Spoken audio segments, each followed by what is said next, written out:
అందరికీ నమస్కారం. ముందుగా ఈ వీడియోకి ఒక లైక్ కొట్టి మన ఛానల్ని సబ్స్క్రైబ్ చేసుకోండి.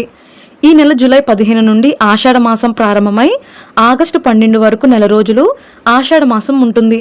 ఈ ఆషాఢ మాసంలోనే గుప్త నవరాత్రులు అలాగే గురు మౌఢ్యమి ఏర్పడబోతున్నాయి. ఈ గురు మౌఢ్యమిలో శుభకార్యాలు నిషేధం. మూడుమిలో చేయకూడని శుభకార్యాలు ఏమిటి?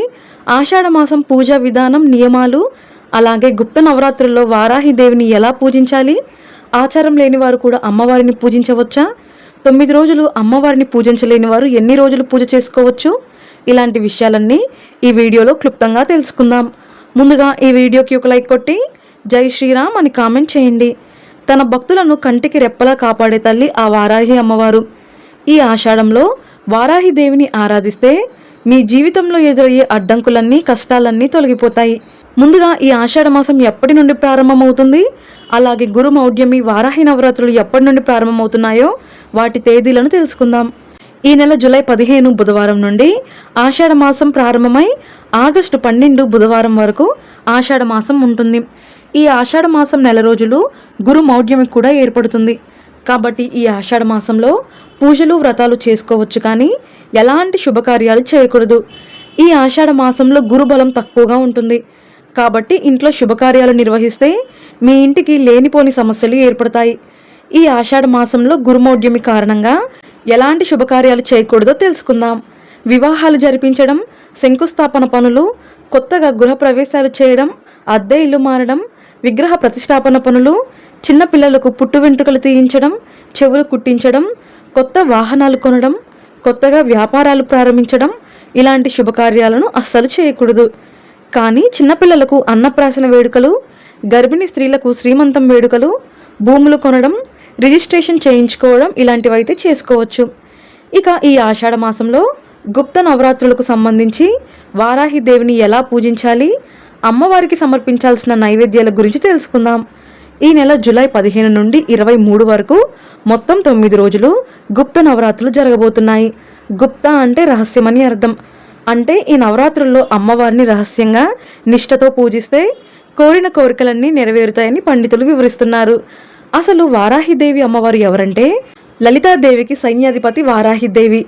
అలాగే వరాహస్వామి స్త్రీ రూపమే వారాహిదేవి. శ్రీ వరాహి అమ్మవారికి చాలా శక్తి ఉంటుంది. కాబట్టి ఈ వారాహి గుప్త నవరాత్రుల్లో అంటే జూలై 15 నుండి 23 వరకు వరుసగా 9 రోజులు అమ్మవారిని భక్తితో పూజిస్తే భోగభాగ్యాలు వరిస్తాయి. సాధారణంగా ఉదయం పూట ఇంట్లో పూజలు, వ్రతాలు చేసుకుంటూ ఉంటాము. కానీ వారాహి దేవిని మాత్రం సాయంత్రం పూట పూజించాలి. ప్రతిరోజు సాయంత్రం 6 గంటల నుండి 9 గంటల మధ్యలో ఇంట్లో పూజ చేసుకోవచ్చు. ఇప్పటి వరకు ఆనవాయితీ లేని వారు కూడా అమ్మవారిని చక్కగా పూజించవచ్చు. వారాహిదేవి చిత్రపటాన్ని మీ పూజ గదిలో పెట్టుకొని ప్రతిరోజు దీపారాధన చేయాలి. మొదటి రోజున అంటే జూలై 15వ తేదీన మీ పూజా మందిరంలో చిన్న కలశాన్ని ఏర్పాటు చేసుకొని పూజ చేసుకోవాలి. 9 రాత్రులు పూర్తయిన తర్వాత అమ్మవారి పీఠం కదిలించి ఉద్వాసన పలకాలి. అయితే జూలై 24 శుక్రవారం వచ్చింది కాబట్టి ఆ రోజున ఉద్వాసన పలకకూడదు. కాబట్టి ఎవరైతే 9 రోజులు అమ్మవారిని పూజిస్తారో అలాంటి వారు జూలై 25 శనివారం రాత్రిపూట అమ్మవారి పీఠం కదిలించి ఉద్వాసన పలకాలి. అయితే పూజలో కలశం పెట్టలేని వారు మీ ఇంట్లో ఎలా అయితే పూజ చేసుకుంటారో అలాగే వారాహిదేవి ఫోటో ముందు నెయ్యి దీపం వెలిగించి దీపారాధన చేసుకోండి. ప్రతిరోజు సాయంత్రం పూట ఇల్లంతా శుభ్రం చేసుకొని అమ్మవారి పటం ముందు దీపం వెలిగించి నైవేద్యం పెడితే సరిపోతుంది. పూజ ప్రారంభించే ముందు మీ పేరు, గోత్రం చెప్పుకొని మీ కోరిక నెరవేరాలని సంకల్పం చెప్పుకోవాలి. ఏ పూజ అయినా సరే మొదటగా గణపతిని పూజించాలి. కాబట్టి ముందుగా గణపతికి నమస్కారం చేసుకొని వారాహిదేవిని పూజించాలి. వారాహిదేవికి ఎర్రటి మందార పూలంటే మహాప్రీతి. కాబట్టి ఎర్రటి మందారాలతో అమ్మవారిని పూజిస్తే శత్రువులపైన విజయం లభిస్తుంది. అలాగే ఎర్రని తామర పూలతో అమ్మవారిని పూజిస్తే ఐశ్వర్య వృద్ధి కలుగుతుంది, అప్పుల బాధలు తీరిపోతాయి. అలాగే కనకాంబరాలతో అమ్మవారిని పూజిస్తే మీ కుటుంబంలో సంతోషం, ప్రశాంతత లభిస్తాయి. అలాగే మల్లెపూలతో అమ్మవారిని పూజిస్తే మానసిక ప్రశాంతత, లక్ష్మి కటాక్షం సిద్ధిస్తుంది.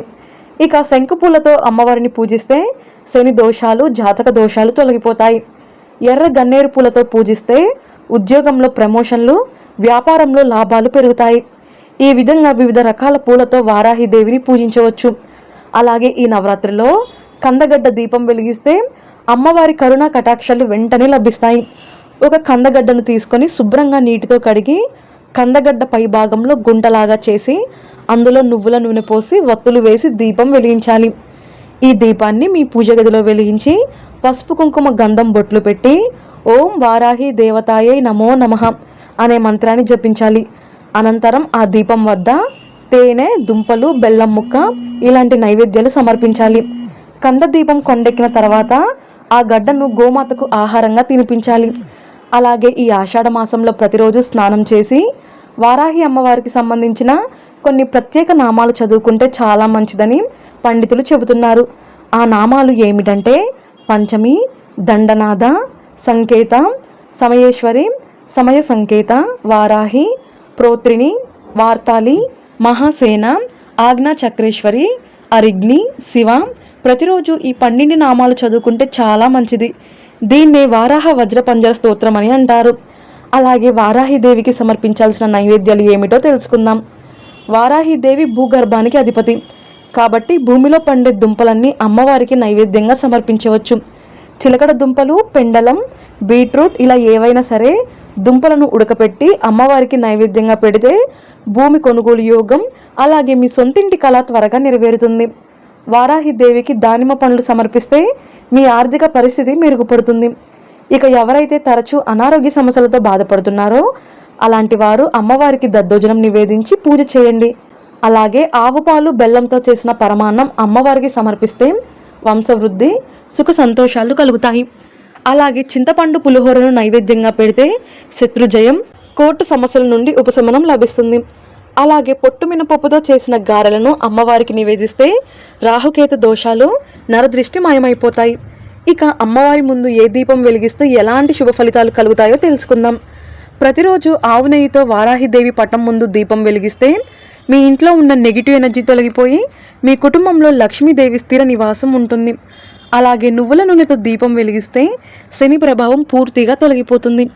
ఆముదంతో దీపం వెలిగిస్తే మీ దాంపత్య జీవితంలో గొడవలు తగ్గి భార్యాభర్తల మధ్య అనురాగం పెరుగుతుంది. అలాగే కొబ్బరి చిప్పలో నువ్వుల నూనె లేదా ఆవు నెయ్యి పోసి దీపం వెలిగిస్తే మీరు అనుకున్న పనులన్నీ త్వరగా పూర్తవుతాయి. ఇక 5 వత్తులు వేసి దీపారాధన చేయడం వల్ల పంచభూతాల అనుగ్రహం కలిగి అఖండ ఐశ్వర్యం సిద్ధిస్తుంది.